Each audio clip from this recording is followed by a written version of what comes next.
ఈ నెల 7వ తేదీ నుండి ప్రారంభం కానున్న వినాయక చవితి ఉత్సవాలు పురస్కరించుకుని పందిళ్లను ఏర్పాటు చేసే వారి కోసం సింగిల్ విండో పద్ధతిని అమలు చేయడం జరుగుతుందని కాకినాడ డీఎస్పీ రఘువీర్ విష్ణు తెలిపారు.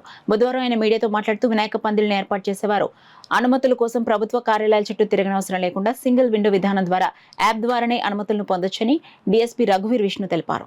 అందరి దగ్గరికి తిరిగే పని లేకుండా ఆన్లైన్లో ఎవరు ఎక్కడ విగ్రహం పెడుతున్నారు, ఎన్ని రోజులు పెడుతున్నారు, దాని హైట్ ఎంత, ఎప్పుడు నిమజ్జనం ఎప్పుడు అన్న కార్యక్రమాలు అవన్నీ కూడా దాంట్లో కాలమ్స్ ఉంటాయి. అవి ఫిల్ చేస్తే మా దగ్గరికి ఆన్లైన్లో వస్తుంది.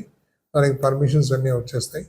సో దానికోసం అందరి దగ్గర తిరగాల్సిన అవసరం లేదు. దయచేసి అవంతా కూడా ఒకసారి ఆన్లైన్ చెక్ చేసుకొని వినాయక చవితి పండుగ సందర్భంగా అవన్నీ ఇన్ఫర్మేషన్ మీకు కావాలని అందరినీ చెప్తున్నాం. ఇప్పటికీ మన వాళ్ళు చాలా కొన్ని విగ్రహాల గురించి నియర్లీ ఒక 200 విగ్రహాలు కూడా ఇంకా మనకు వచ్చిన దాఖలాలు కనిపించలేదు ఆన్లైన్లో. ఇవన్నీ వస్తే మా ఇన్స్పెక్టర్స్, ఎస్ఐస్ ఎక్కడైతే అవసరం ఉందో వాళ్ళంతా ఒకసారి స్పాట్ కూడా చూసి విజిట్ చేసి పర్మిషన్స్ ఇస్తారు. అట్లాగే నిమజ్జనం కూడా ఎక్కడ ఏంటి అన్న దాని విషయంగా నేను ఆర్డీఓ గారు నిన్నటి రోజు మొత్తం తిరగడం జరిగింది ఊళ్ళో. దాని మీద కూడా మళ్ళీ ఒకసారి కలెక్టర్ గారితో మీటింగ్ అయిన తర్వాత డిసైడ్ చేస్తారు. నిమజ్జనం ఎక్కడ దానికి ప్లేసెస్ కానీ కొన్ని ఐడెంటిఫై చేసి ఉన్నారు.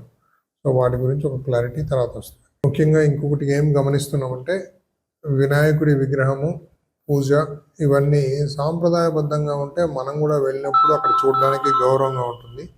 కాకపోతే చాలా దగ్గరలో ఏమవుతుందంటే వినాయకుడి విగ్రహం పెట్టి అక్కడ డీజేలు పెట్టి చాలా సౌండ్ కూడా చాలా అబ్నార్మల్ సౌండ్స్ పెట్టి నేబరింగ్ వాళ్ళందరికీ కూడా డిస్టర్బెన్స్గా ఉంటూ చిన్న చిన్న పిల్లలు ఉంటారు, తర్వాత గర్భిణీ స్త్రీలు ఉంటారు, హాస్పిటల్స్ ఉంటాయి. వాళ్ళందరినీ దృష్టిలో పెట్టుకొని అక్కడ కొంచెం టైమింగ్స్ లాంటిది పాటిస్తూ ఉండి ఎవరికి ఇన్కన్వీనియన్స్ కలగకుండా ఉంటే కొంచెం ఆహ్లాదకరమైన వాతావరణంలో బాగుంటుంది. అట్లాగే నిమజ్జనం టైంలో కూడా చాలా మటుకు దయచేసి వీళ్ళందరినీ హిజరాల్ని వాళ్ళని అవాయిడ్ చేస్తూ తర్వాత డీజేలు పెట్టినప్పుడు దాంట్లో సాంప్రదాయబద్ధమైనటువంటి పాటలు పెడితేనే బాగుంటుంది.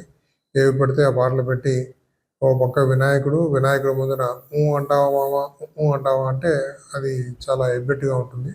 సో దయచేసి నిర్వాహకులు ఎవరైనా కానీ అవన్నీ కొంచెం గమనిస్తూ ఆ పాటలు ఏ సందర్భంలో ఏ పాటలు వాడాలన్నది కొంచెం దాని మీద దృష్టి పెడితే బాగుంటుంది.